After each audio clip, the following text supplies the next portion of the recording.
Welcome to Blue Monday, an Ipswich Town podcast.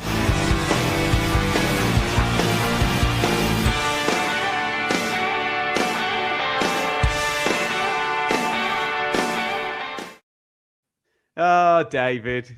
Kieran McKenna was like, he was reeling off the hoodoos, wasn't we? Couldn't win on a Tuesday, couldn't win on Sky Sports, couldn't beat Norwich, couldn't win at Norwich. And we have finally done it. I'm really looking forward to this one. And this is one for the fans, Dave, isn't it? Yeah, it is, as McKenna said in his post-match interview yesterday, very much so. First away win there for 20 seasons. First double. I think, funnily enough, a game me and Craig covered on the rewind since 92, 93. What's that? 33 years, 33 seasons. Yeah, a long time coming, but richly deserved on the performance yesterday. And Joe, in the horrendous run, we've seen so many games like this where Norwich have had the squad power and the star power and been able to put on the exact performance that we were able to do with just controlling a very, very difficult situation to shut it down and get the win. It was nice for the shoe, the blue shoe, to be on the blue foot, if that's a terrible, crass analogy.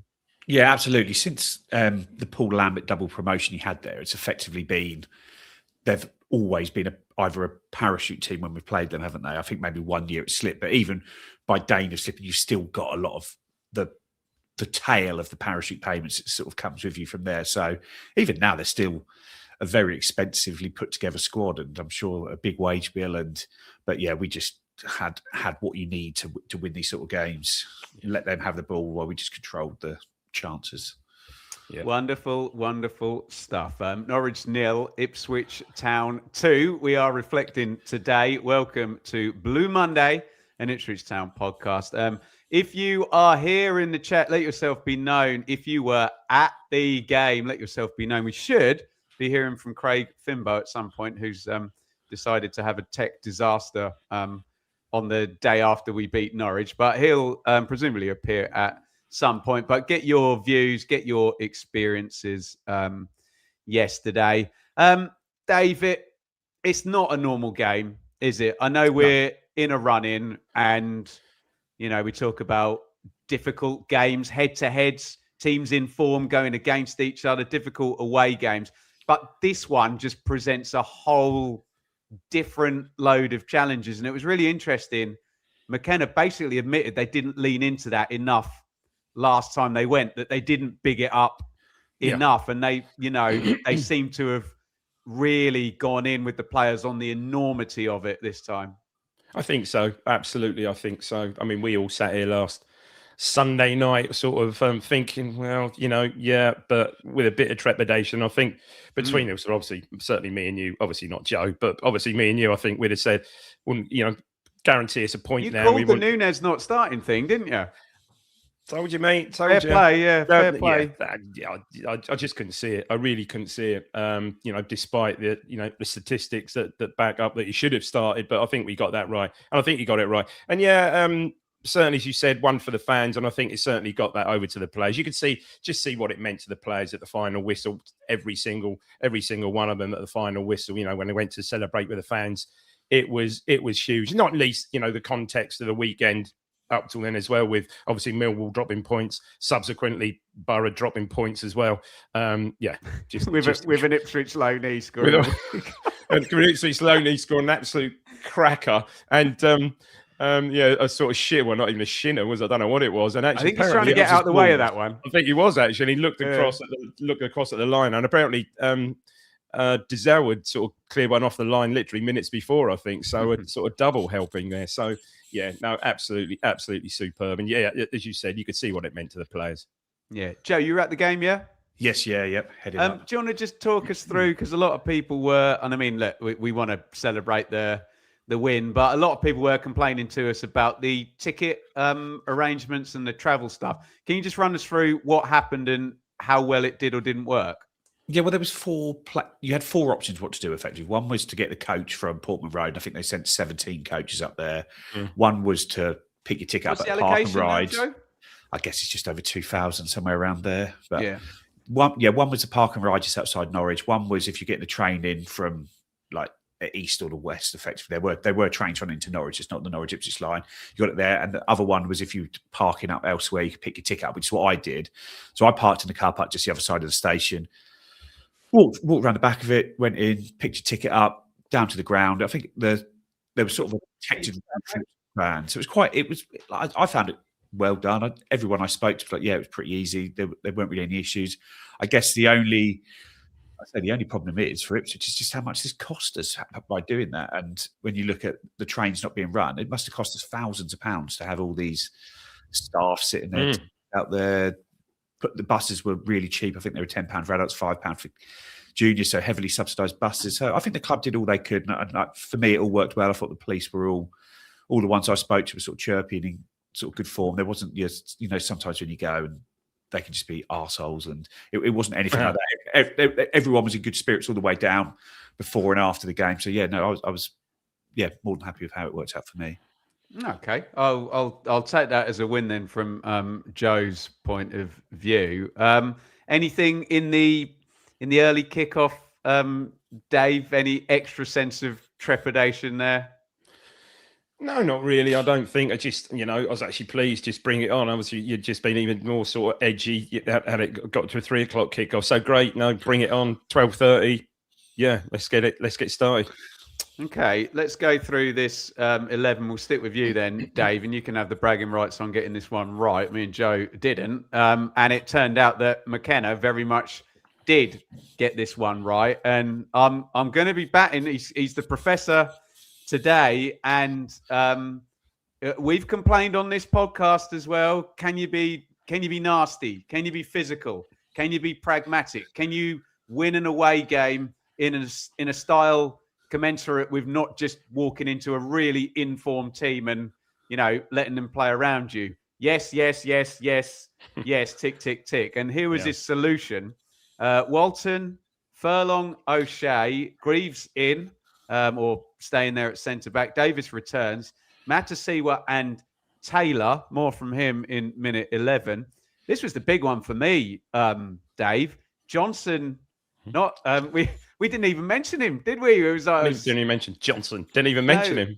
Egerly, we had some calls for Philogene and Clark to play, and Johnson starts there. You were right, Dave. Mehmeti 10, Philogene in from the beginning, and I suppose given Azon's knock, Hurst. But easy to be wise after the event. He's nailed that one, hasn't he? Absolutely superb to a man. Absolutely brilliant. I've got to say, I mean, we'll get onto it later, but don't think I've seen a better central defensive display from O'Shea and Greaves that they gave from anyone this season. They were absolutely outstanding. And so look, Davis, defence to a man, but they were just different level. And I know they gave man of the match to O'Shea, but personally, I couldn't separate the two. I thought Greaves comfortably his best game in a Town shirt in that position today, and probably O'Shea's best game. I mean, O'Shea's levels certainly since Christmas, certainly since the turn of the year, I think have been going up and up. And I thought he was absolutely outstanding. He just got it. He just absolutely got it spot on. And certainly including Johnson on the right there, I think might have been a too big a game. Perhaps from McAteer, as we said, probably had his best game. The previous Monday against Birmingham. But no, he absolutely got it spot on, didn't he? Yeah. What do you think the thinking is, Joe, with Johnson there? I know Norwich have been good at finding a pocket one side and quickly switching the play to the other. And I suppose if you've got Philogene, who maybe ticks the luxury player box on one side, you just need a runner on the other side, don't you? I think we all know now with hindsight, even though we disagree with Dave, why Mehmeti was in. Why do you think Taylor in over Neil, and why do you think Greaves in over Kipre, Joe? Well, I guess Greaves had played well in the games he played when Kipre had been banned, and I know he was banned, but Kipre got banned. He got booked. I know it was for complaining about the decision, I think, but for making a big mistake at the end of a game, and I think he had been a little bit mistake heavy over that sort of 6 or 7 game period. It did look like there was at some point he might have needed to pull the plug and make the decision on Greaves, and I think the suspension has made it easy for him to do that. And I thought Greaves was magnificent yesterday as well, sort of in both boxes as well. They won everything. And so I think that was a good decision there. And like I was actually, when I saw the Johnson, I thought, well, actually, this does make sense to me, because we ended up playing like that against Birmingham on the Monday at the end of the game. When we brought Kipre on, Greaves went to left back, Johnson moved across to right wing to help Furlong out. And really, the team to me looked like one that was sort of set up for the subs to come on and win the game. And that's not how it played out in the end. But it looked like actually we could be quite solid here, shut the sort of home crowd up, get them going. But yeah, it didn't turn out like that, fortunately. But no, it turned out very, very well. But yeah, Johnson did that role a few times in the Premier League, and I thought he did it well. Chelsea, especially with Tottenham, he did it. I think Fulham, and sort of some of our better away performances had him playing right, sort of on the right side. And I think for McAteer, he's had a good game on Monday, but really, do you still trust him to go into a game of that importance and that magnitude and put in the performance you need him to? Probably not quite yet. So hopefully that will come in time. And definitely not a game for Egley. No, and never going is Taylor just in there for a bit of running power and a bit of spikiness over Neil? I'd have thought Dave Neil could have done that job, couldn't he? I was expecting him to start, to be honest. Yeah, I think you're quite right. I think it's solely that. I think perhaps running power and perhaps that extra little bit of physicality. Yeah. Norwich lining up here. Kovacevic in goal. Stacey, Darling, Cordoba, and Fisher across the back. Field and Martson in central midfield. McLean kind of nominally out on the right-hand side. Ben Slimane, Ahmed, and Kvistgarden. There's no Buendia or Madison in there, Joe, anymore. But still expensively assembled and playing some jolly good football under Clement, that team. Yeah, and I was pleased to see Motore not in the team, because he does look... Me too, yeah. Look quite lively. And that Kvistgarden just didn't really look all that. Yeah. So I was surprised they went with him. But yeah, it was interesting to see for how good their record has been since Clement has come in. I think ours is actually better than them over that period, but also how many games have they played under any real pressure as well, which is, I think, is what ultimately their results is like, whether they're going to finish 9th, 10th or 13th. It's not when you actually have a bit of pressure on you. I did think that they might struggle with it, and they did struggle big time, I think, with the pressure. And I think as well, one thing played into the other, where we'd obviously had this tactic we're going to get into, Dave, where we made it a head it, kick it game at the back, and Kvistgarden certainly wasn't the guy for that against. I think overall they had 37 crosses to our 4, I think, and I can't recall them getting barely recall them getting on the first contact on one, barely. Neil Warnock, he say head it, kick it. I was a bit surprised that we didn't see more of Magoma, because when I've covered Norwich, I thought he's looked a really good signing as well. And I think given the way the game played out, he would have been a really good guy to have in there. But I guess he's probably not fit enough to play. I mean, Joe, do we go straight to the penalty, or do we go the early exchanges? Well, we started quite brightly, didn't it? But then we lost the ball and they caught us on the break. And they were, I wouldn't say the penalty was against a run of play, that sort of came in from there. But it was quite a lively opening to the game. And it really, I guess the first thing you noticed was when they came out to warm up, Ipswich tried to take Norwich's half effectively. We were like doing our huddle in their half, and all the players were in their half, and we got sort of, the refs sent our team into the end away from the Ipswich fans. And then as soon as, obviously, you thought, well, O'Shea's going to try and do this. And we won the toss, and he just turned us straight round. And we took their half, and then they were all lined up ready to play. And we just stayed in this long huddle, just making them wait for us as there. And it's like, you could tell that there Would was this be called housery if this was a team doing it against us? Yeah, but we used to do this a lot with Sam Morsey. We always used to have that. We used to make sure the game started when we wanted it to, not when the other team wanted it to, as well. So yeah, it was very much straight from as soon as we came out. You could tell there was an intent to what we wanted to do out there today, and that was to unsettle them, lead into the derby, both from staff, players, management. Everything about it was leaning into this derby day. Okay, well, Jack Taylor's about to lean his head into and his Ben Slimane's foot here. Shall I have my say first, Dave, or do you want to go first? No, you go. Well, I got very annoyed in the COVID era when VAR was coming in, where this actually became a tactic of players in the penalty box. They would look for a player who's about to make a big clearance, throw themselves onto it, and try and quickly on the blind side get in there and put their foot up so the player would kick underneath into their foot. And I must admit, I used to find it quite nefarious. I used to think, well, come on, is this what we're coming to? Is generating a foul essentially by a player blindsided being clumsy? And I actually take Phil Clement's comment on it that, yeah, if he had kicked through to his leg, it wouldn't have been a penalty, but he doesn't really, does he? Taylor kind of then thought, if Taylor had gone to head the ball and he kicked towards his head, then yeah, fine. You can probably get a foul out of that somewhere, but I don't know. Oh, well, let me pose it to you as a question, Dave, and you can say a bit of all three. Is it very soft? Is it a penalty? Is it clumsy? You say all four. Is it a clever bit of play by Taylor? I think, honestly, Ben, I think certainly clumsy. I think it's clever from Taylor, but I think the key is with this: Taylor gets the first contact of the ball. Taylor gets the first contact. Had there a foul after that, Dave? He follows through. Yeah, he kicks him in the chest, doesn't he? And Clement, I couldn't really understand it, if you agree with this or not, where Clement's saying, "Oh yeah, VAR, doesn't give that." Really? I'm not sure. I think they probably do. There's certainly contact, and I think the key is that Taylor gets the first touch on the ball, and yeah, it's clumsy from Sonani, but he's following through and he catches.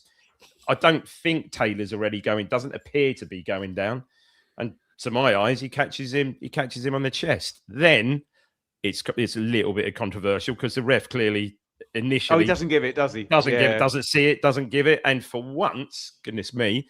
The linesman makes a decision, and obviously, I assume it's the linesman makes a decision, and the ref calls it back. I mean, they're springing in our half. They're really nice springing on it. Yeah. Oh my god, yeah, and calls it back and gives a penalty. You could say it's soft, but I think it's contact, and I think it's a penalty. What do you think, Joe? Yeah, no, I thought it was a penalty. I thought it was a penalty straight away from the away end. Did you? One. Yeah. Do you know what? As he went in, I thought, oh. Hello, and then I saw a couple of Town players appeal, and then as the ball got cleared, I thought, of course, that's gone. Yeah. Sorry, carry on, Joe.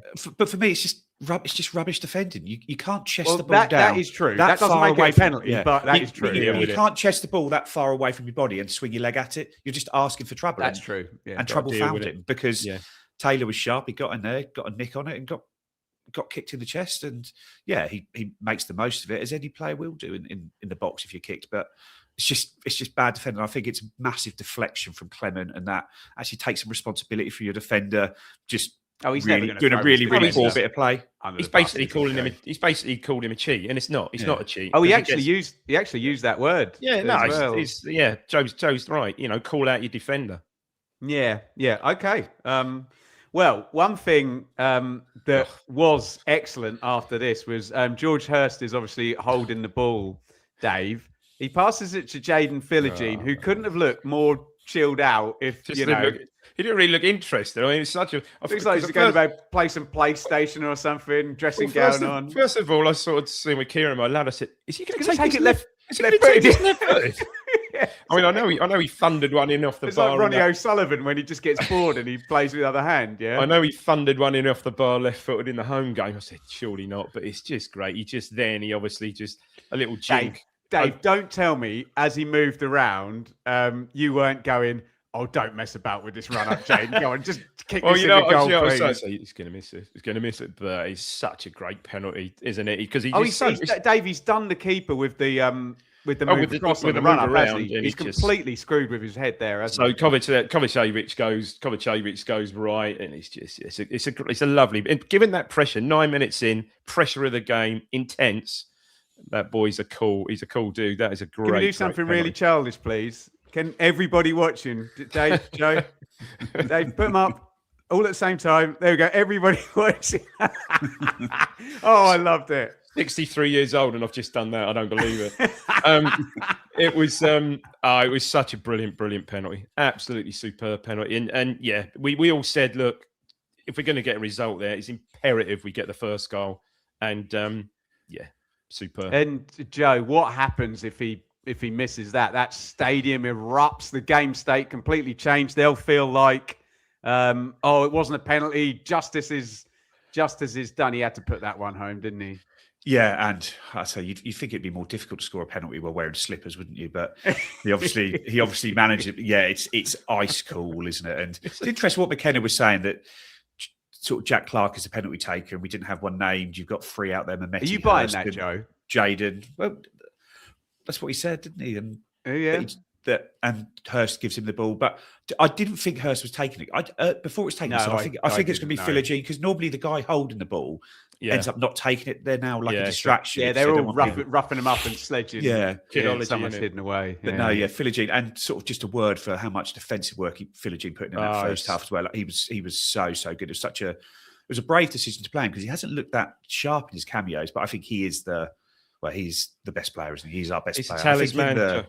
In the 442 top 50 EFL players that was released this month, and it had Hayden Hackney 1, Imran Loser 2, and Jaden Philogene 3 in that. Okay, I'll go with that. Yeah, that's pretty accurate, isn't it? Joe, I'll stay with you, mate, because we have a yellow for Mehmeti, a yellow for Greaves, a yellow for Kvistgarden, a yellow for Hurst, a yellow for Stacey.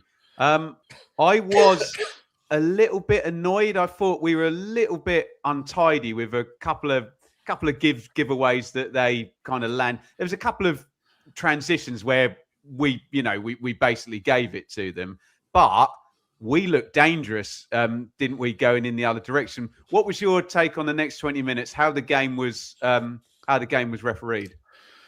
I didn't think it was refereed particularly well in sort of many regards. I thought it seemed a very, very low bar for a yellow. But there was also some ones which were not a low bar, like when Mehmeti spins Sam Field in the middle of the pitch. I think that was before anyone got booked. Yeah, and he drags him, and you think, oh well, that's definitely yellow. You're going to let. You're said that on the comms. Yeah, you're going to let a lot go, aren't you, today? And then all of a sudden he's like, when Mehmeti was kicked for kicking the ball away, he passed it to a Norwich player 4 yards behind. The Norwich player wanted the ball. He didn't exactly delay the restart. He just passed it to a different Norwich player. So it was a strange reffing. And then as we went on, the bar for a second yellow became so high when the bar for the first yellow was so low. And not just, obviously we'll get on to Nunez, but like Jack Stacey when he brings down Jack Taylor when he's breaking away. That was a clear yellow card that doesn't get given at the start of the second half. And it was no surprise he got taken off as well. But I think that got lost amidst all the Nunez stuff that happened, which I'm sure we'll get onto. But no, it was a strange game. They had a huge spell, and it was quite frustrating because Kenny McLean just kept getting the ball and just turning his back into people and just throwing himself on the floor and get a free kick every time. He's got good delivery as well. Yeah, and in fairness, Philogene was doing the same when he got the ball and getting free kicks for it. So it wasn't one player doing it on their team, not ours. But it was just quite frustrating that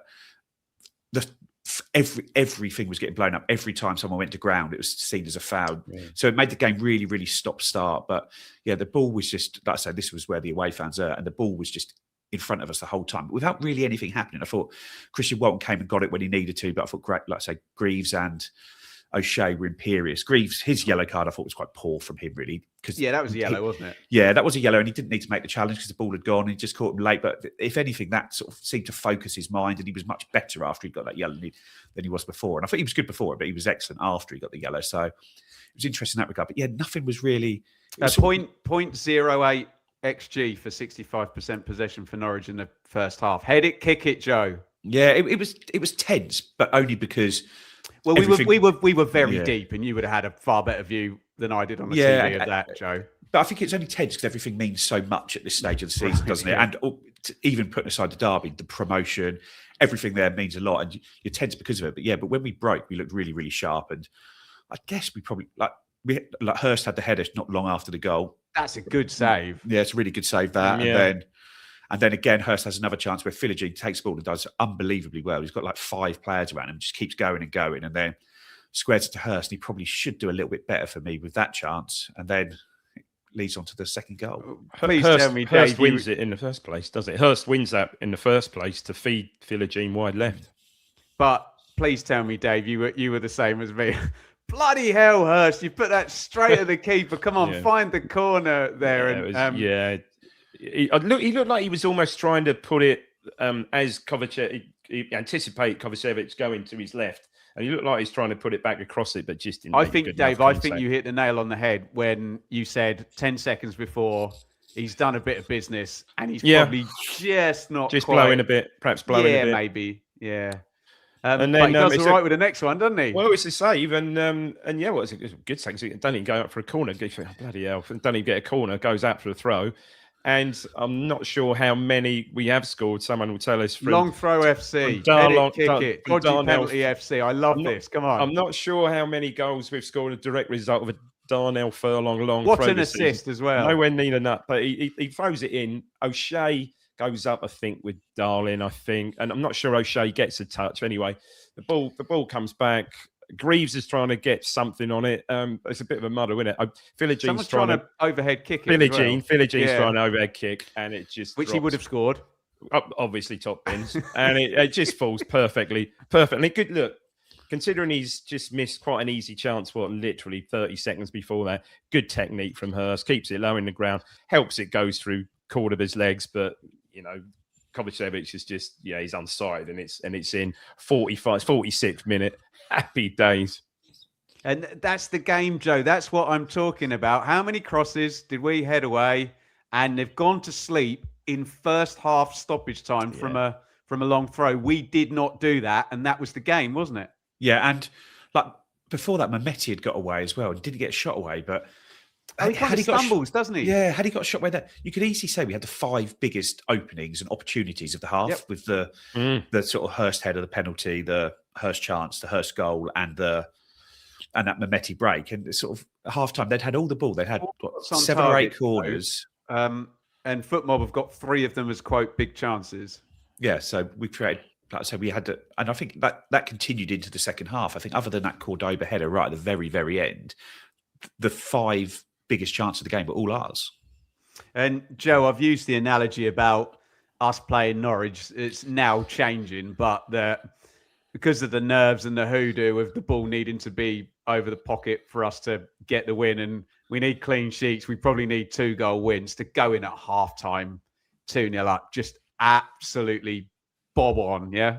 Yeah, because even before that, when they're having a lot of pressure and they had a lot of corners in a row there, it was like, just make sure you get in at 1-0, because if you get in ahead, you're in such a good position. And then to go in at 2-0 is just dreamland stuff, isn't it? And as I spoke to Craig at halftime, he was sitting down from me, so I went and spoke to him, and he sort of said, look, we're not going to lose it from here. We're not going to concede 3 goals, are we? Like at worst, you might draw it, but it's not game over, but the way we were defending it was as good as, really, wasn't it? But Joe, we've got in front in that stadium. Thank you, Free Fred there. 1999 on the super chat. Loving the show, team. Outstanding work through thick and thin. And this Lots is very of thick much at the moment. The thick tonight. We're loving this.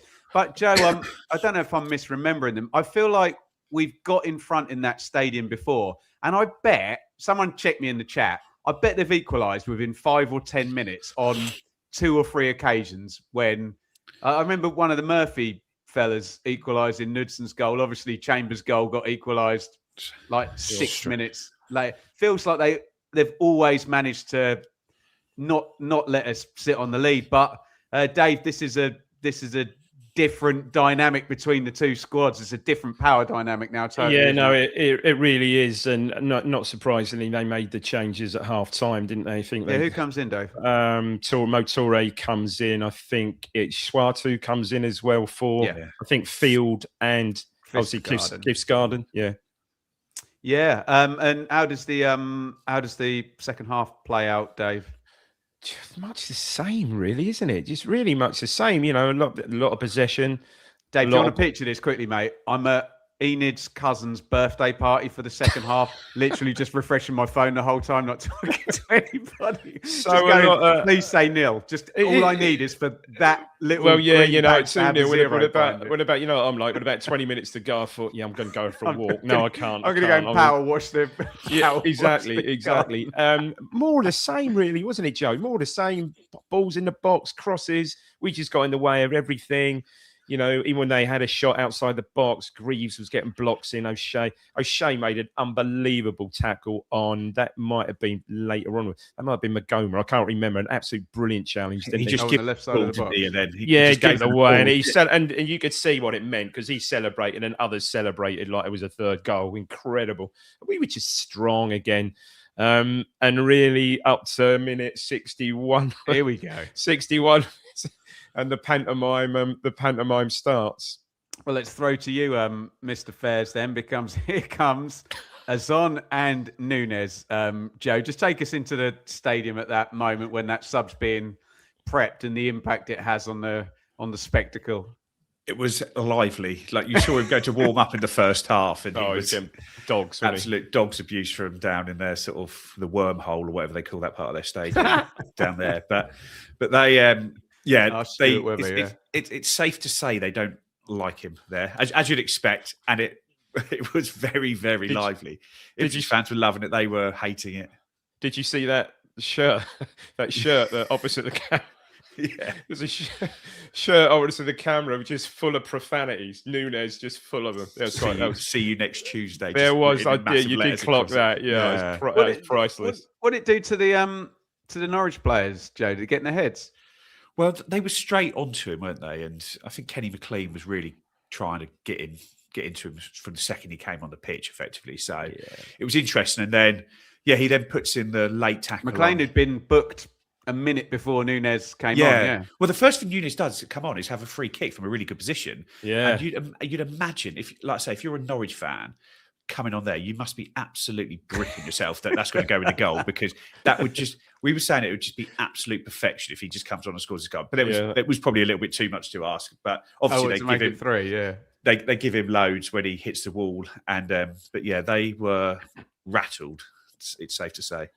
And then he makes a challenge, and that's when it all kicks off, doesn't it? Darling's across in his face, but we're there with back. I think Johnson's really good. Johnson come and pulls him away. O'Shea gets in. Matt Seaward gets in Darling's face, and it's a typical Derby kickoff, isn't it? And I think that's when Nunez gets his yellow. Sorry, yeah. Yeah, they both get booked at that point. And thank you, Duro Vigatum 1W on the super chat. Sunday 8 p.m. has become Blue Monday. It's always amusing when I have to explain, here you got a podcast. Yeah, it's called Blue Monday. When's that? It's Sunday night. Yeah, it's a weird one to explain. But thank you very, very much for the super chat. And then I totally agreed with McKenna's comments, Joe, that it then becomes a game of don't get somebody sent off. And they were desperately trying to get him sent off. They were trying to get there, and he was helping. But not just him. There's many players on a yellow card here. Yeah, but I'd say Stacey had gone off at this point because he was very lucky that he didn't get the second yellow, as I mentioned earlier, when he dragged sort of Taylor down, when he sort of broke past him there. But it did seem like the ref had decided he didn't want to send anyone off in that game, because there was certainly opportunities to do so. And if he'd have kept the same bar for a first yellow as a second yellow, there'd probably been 3 reds in that game. Yeah, Nunez should have had a second yellow. I think that's. I didn't think the first foul afterwards. No, the second one. But the way they reacted to that first foul was just so over the top, and maybe that's why the ref came out straight away, and as soon as he gave the foul, just like crossed his arms, like but maybe that to the Norwich players who were going to come up to him and try and get booked, and then I say it's Cordoba, isn't it? He's just a tiny bit late, isn't it? And I didn't think he catches him in the ground, and to be fair, I think Cordoba could have stayed up though. He goes down because I think he thinks, he might get another booking if I go down here, as opposed to, because he was dribbling the ball away and he sort of broke the press and would have been able to do something with it. But I think he throws himself down to try and get a second yellow card and fails. And I think at that point, it's just like, get him off. Yeah, he's going to have to go off because this is not. He'd lost his head at that point. Yeah, the game had become a little bit of a sideshow. And I say it wasn't. I say some people are saying that there was. It was a masterclass. He came on, disrupted the game for 25 minutes and went off, and they stopped doing anything. Where for me, it was just he just did not cope with the environment he was in, and it was a it was a ballsy decision for McKenna to take him off. He had to do it, but it still takes balls to take him off, and it was definitely the right thing to do. He needed to get out there and calm down. And Joe, even at that stage at 2-0, could have cost us the game. Could have cost us the game. Yeah. Easily could have cost us a game. So yeah, you're right, ballsy from McKenna but Joe's right, he had to go off. Well, you can imagine the pressure if it goes down to 10, and again what that would have done to Stadium. Thank you, David, in the chat there. We've got some happy, very generous fans here on the super chat there. David, thank you. €10. This will always be free every Sunday, but if you do want to support the team here, you can via super chat and super sticker if you are live. Dave, I think Joe makes a good point for this. It's just a fight now. It's not a football match, is it? In the second half, it's just can you keep it 11 on, and can you keep the ball out of your net? To be fair, just before Nunez gets on, we have another really good break, don't we? I think McLean goes down looking for a pen in our box, for perhaps a corner or a free kick. I can't remember. And Clark really does well to sort of smuggle it away, and it's Nunez, and Clark continues his run with Azon. And Nunez holds. They've got men back, but plays exactly the right ball through to Nunez. To Azon, who should score. And he does quite well to sort of get it out of his feet. He does it all, and then he kind of half stumbles, and it's a bit of a nothing shot. That should have been game over. And again, Kovacevic comes out, spreads himself, gets a block. Keeper, yeah. But that's that should have been 3-0 and game over at that stage. But really after that, and I think that changes the whole narrative for Nunez as well, because if it goes from him should have had an assist to make the game 3-0. Good point, Joe. And everything would have calmed down from that point. He wouldn't have needed to be flying into any tackles. So that miss effectively changes the whole narrative around Nunez. And that probably just adds to his frustration a bit. Then after that, more of the same, crosses in our box. They're a bit reluctant to have a go, really. I think Toure has quite a good chance from an angle, though, and lashes it past the near post. She's got to go across the keeper, across the near post. But we just see it out comfortably. Every time the ball went in our box, we were just outstanding. Absolutely outstanding. Always got the first contact. And in the end, really saw it out reasonably comfortably. Yeah, and I think Furlong as well can have some praise for that as well. He got a hell of a lot of first contacts in there. I know we've been a lot of talk about Greaves and O'Shea, but he's good in the air for a fullback, Joe. Yeah, but Greaves and O'Shea were fantastic. But Furlong wasn't far behind them in that box defending part of the job as well. Simon, thank you. Another very generous super chat there. Super chat for a super show covering the Super Blues. Thank you so much, Simon. $19.99 on the super chat. Super kind, Dave. I was just going to say, I didn't think Matasiwa looked completely. I know he played the 90 or not a 90 odd. I didn't think he looked quite fully fit. Did you, Joe? What do you think? No, he didn't look like he was moving as well as he normally does. Yeah, he really didn't. The problem is the first 2 or 3 times he had the ball, he gave it away as well. So sometimes that can get in your head about your performance as well. Yeah. Wow. I mean, let's sum this up, Joe, because we just haven't had this in these games for the longest time. And I go back to, it's all well and good to say, Mick McCarthy obviously tried to do this. You're going to control the game this way. In this situation, it's such a firecracker, isn't it? Such a cauldron. You've got to have the players and the leadership on the pitch to be able to do it. And just wonderful to see that kind of a flex, as the kids would say, of, okay, have the ball. We've got the advantage this time, and they've scored so many goals on transition, Norwich, haven't they? They've been flamboyant and attacked well, and just to see it shut down like that is fantastic. And I think the people that we mentioned it last week, Joe, the cliches about plan Bs and about being able to do the ugly side, brilliant. Yeah, no, it's exactly that, isn't it? And obviously the early goal is hugely, hugely helpful for it as well, because there's a lot less, like the support is obviously great, but if it's 0-0 and they're dropping 7 corners in 10 minutes into your box and it's 0-0, it's much more difficult to fan to sort of keep your positivity up and keep going like that. So having that 1 goal lead, having something to protect made it a hell of a lot easier as well. Yeah. And what about the long term? We'll go into the results, Dave, but what about the long-term significance? First double in Just 33 years, first win in that stadium, and I'm sure between the three of us, we've been to probably most of these games over that period and seen every kind of defeat and every kind of collapse, Dave, haven't we? Yeah, and I mean, I looked earlier. The doubles over Norwich are fairly few and far between. I think there was one mid-80s. There was only one in the Robson era. One double. I think 76. It's not many the other way, is there? Even it's not. Funny enough, you're right, Joe. I did look the other way as well. Yeah, King and Jewel. I did look the other way, and you're absolutely right. But no, just brilliant day. Yeah, probably our most. I was thinking actually coming onto the pod, probably got to be our most joyous pod other than the two promotions, isn't it?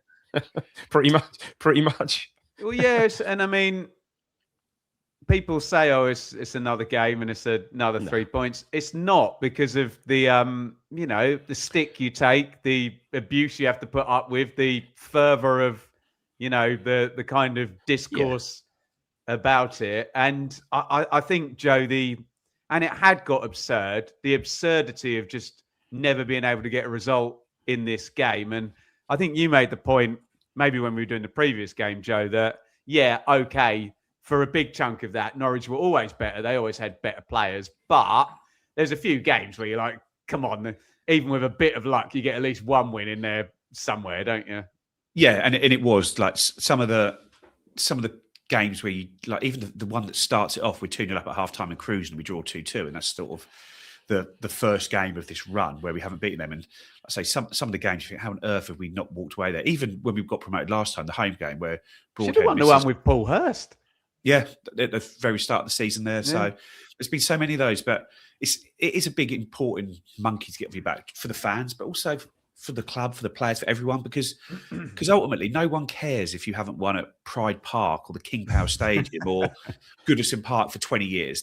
Those records, they come up maybe in the build up to the game when you play in the research pack that the TV guys get. You've got a bad record there, but when it's this game, it's spoken about the whole time. Even now, it's like an Ipswich account. How many days since Norwich have last beat Ipswich? It's like 765 days since Norwich last beat Ipswich and things like that. And so it's even starting from the other side. But it was just it just needed to happen. And had we not done it again this time, you think, bloody hell, when is it ever going to happen? Because we're much better then. We're going for the title. We're going for promotion, maybe not the title. And we didn't get it done last time. And you just when it's there in front of you, you've got to get it done, don't you? Yeah. Yep. As I say, the ball was over the pocket. Knock it in there. Here's a word from our show partners over at Atwells. Blue Monday is brought to you in partnership with Atwells Solicitors, your ideal legal partner for property and business law.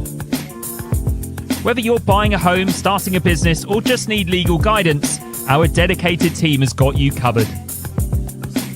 Trust our award-winning customer service team to handle your legal matters with care and expertise. Find out more at atwells.com or visit us at our offices in Ipswich, Colchester, London, and our new location in Woodbridge. Well, if you thought the Ipswich result was good, we're going to get on to some of the other ones as well, which came out bloody lovely. A few plugs there. Big thank you to the team over at Atwells. Beyond the Scoreline is going to be on Monday. Going to have a Portsmouth post-match reaction with Rich and Seb. Rich, I'm sure, won't mind me saying, he sent me a very funny text saying, I've already done 2 Pompey previews. I'm not doing a bloody another one. We'll react to the game when I actually see it happen now. Thursday, the A team is back, but huge thanks to our friend Gab Sutton for coming on Thursday to cover Rich and Seb. They will be previewing Middlesbrough. More from them in about 2 minutes. Friday weekend preview, Henry and George. And it says on my WhatsApp here, Flagship with 3 wise men next week. How about that? You can join Top Tier, get additional content, hit that join button below here on YouTube. And we have just migrated, to use the David Brent business term, from Telegram to Discord. So we're over on Discord now for the chat over there. And there you go. Richard's just gifted 5 Blue Monday memberships. That will get you all the paywall content and written bits and bobs. We should have something on our captain written as well. Philip, thank you so much. £5 on the super chat. We will ask that question first. Rich, if you can star that one when we get to the question segment. Thank you very, very much. And I mean, by God, guys, we didn't play on Good Friday. Millwall went and won at Middlesbrough. And I'm sat there going, oh, hello. We got a dark horse in here for second place. This looks problematic. And then 2 games later, we've taken 5 points out of both of them. So it's gone jolly, jolly well. I know what you're going to want to talk about. So Friday night, West Brom 0, tired-looking Millwall. I covered that game in the second half, 0. Coventry 0, Sheffield Wednesday 0. They're just being silly now, Coventry, aren't they? Just get promoted already. QPR 0, Bristol City 0, no one cares. Charlton 1, Preston 2, yeah. Leicester 0, Swansea 1. You can talk about that if you want. My Leicester God. in big trouble. Ooh, and you see the goal, then that is a goal of a team that are going to get relegated. And a crumble afterwards and a reaction of a stadium of a club that's going to get relegated. Yeah. Middlesbrough 0, Portsmouth 1, Connor Sorry, Middlesbrough fans. Connor Chaplin in the 97th minute. I mean, Jesus Christ. Oxford 2, Watford 0. Fair play to Matt Bloomfield, who's doing a superb job there. Sheffield United 2, Hull 1, and Southampton 2, Derby 1 means, and we'll talk about Southampton in a minute. Don't get too alarmed just yet, but they also play on Tuesday. They have now overtaken Hull City in 6th place, but you will see at the bottom there, Stoke 1, Blackburn 1. Birmingham 2, Wrexham 0. So really bad week for Wrexham. Obviously went under 5-1 to Saints. So that 6th place looks more like Hull City's if you did happen to miss out on automatic promotion and finish in 3rd place. Joe, this is a collapse for the ages from Middlesbrough, isn't it? Since they went top, they are in 19th place form over 11 games, I think. And when you look at the run they've had as well of who they've played, it's been home games against the bottom 8, really, Charlton, as well, hasn't it? Yeah. Charlton, Oxford.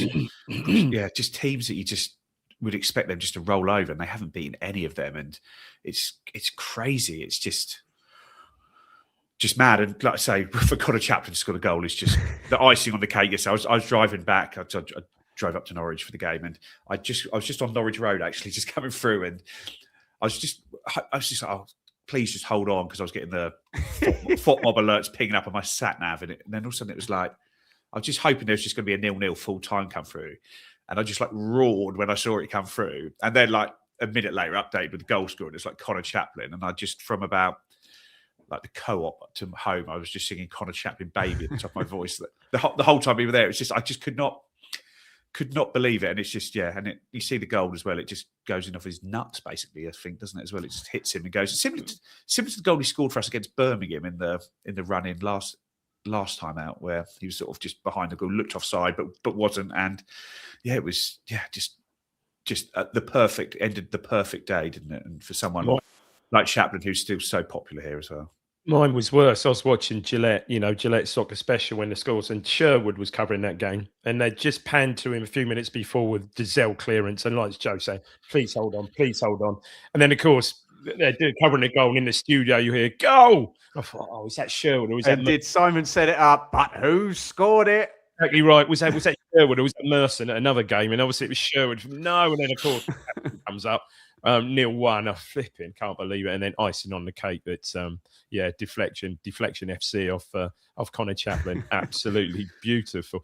Dave, I might be able to top it, mate. I was on a gig with a 5 p.m. sound check, and I was following along, and I got called to the stage, and I thought, oh, it's 0-0. It's ended 0-0, and sound check obviously takes like hour and 15 minutes. Came back out and literal double. What? Oh, Portsmouth won. So I didn't know until 6:15 that incredible, Portsmouth had there won. Was just quickly, there was a really good stat coming out of the Coventry Sheffield Wednesday game, and I think this goes back again, some stat will correct me. I'm sure I've got this right. If Sheffield Wednesday hadn't had points deducted, they would have had 13 points. And at the time of this game, there was a 72-point difference. It would have been between Coventry and Sheffield Wednesday, and apparently that is the biggest expanse of anywhere in football for pretty much forever. I think. Yeah. That's tremendous. That's a mad one, isn't it? That's an absolute mad one. But yeah, I mean, so between two teams actually playing one another, absolutely in the same division. Yeah, absolutely. Middlesbrough, and clearly. Obviously, I mean, they were suffering beforehand, but obviously now in the last, 3 games has it been? No Hackney, no Whittaker, no Hackney. You know, I suspect they'll both be at Ipswich on Sunday. I wouldn't be surprised, but hopefully they're going to be a bit. Hopefully they'll be a bit. It's been like 3.5 weeks now. You know, since they've played both. They've certainly missed 3. They've certainly missed 3, maybe 4 games. I don't know, but yeah, I mean, they were starting to start. I mean, it was ironically they were on the right high, and they went. It all started, I guess, with a Coventry away game, didn't it? Where Coventry put them to the sword, beaten reasonably comfortably, and really ever since then. Yeah, I think Coventry can now go up at Blackburn.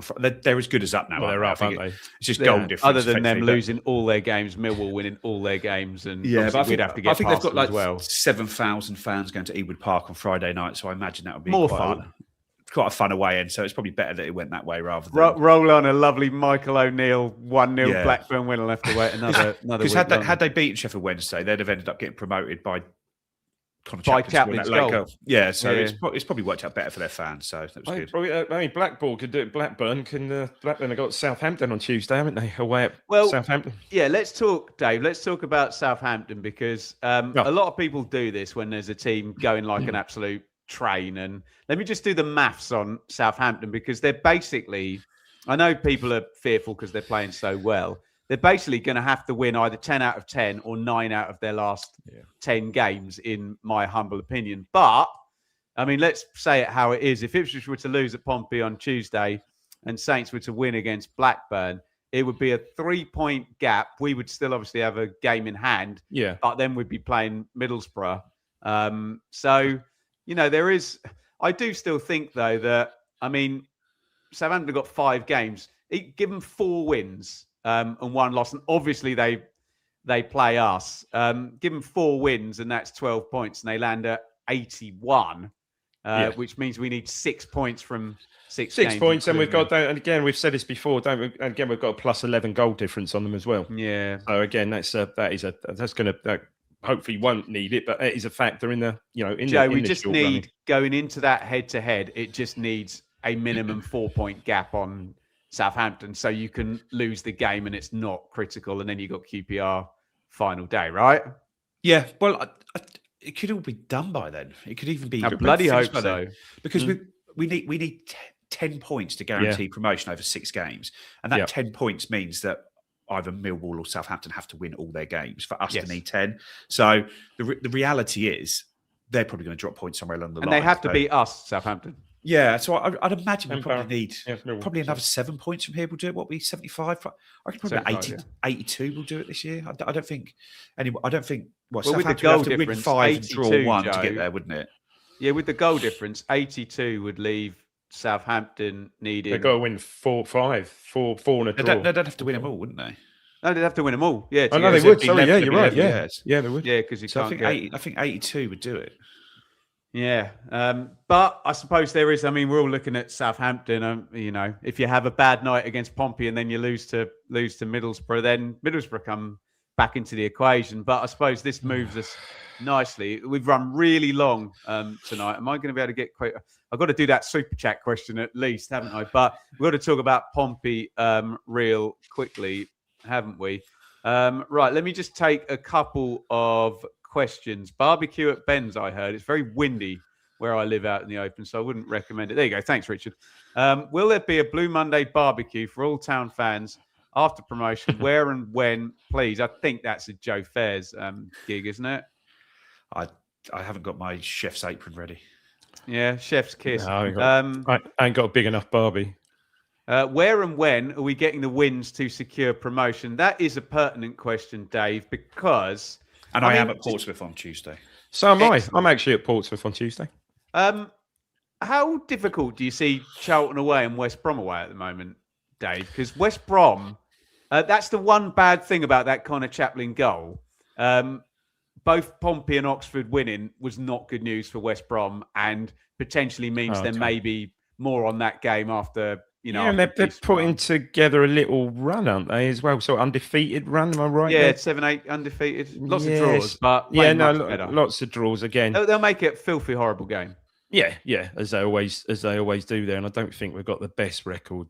Haven't got the best record there, have we? So again, you're looking at you'd happily, if we've got the points, hopefully, if we've got the points in the bag from Pompey and Middlesbrough, you'd happily go there and take the point, wouldn't you? Joe, you could do with Charlton have been. Oh, sorry, another Super Chat. You've been so kind to you lot tonight. This fella Super Chats every week, doesn't he? MPR 26V. You must tell us your real name. Great result and great content. Thank you very, very much indeed. Here's some good news for you, Joe. Charlton have been bimbling to 50 points.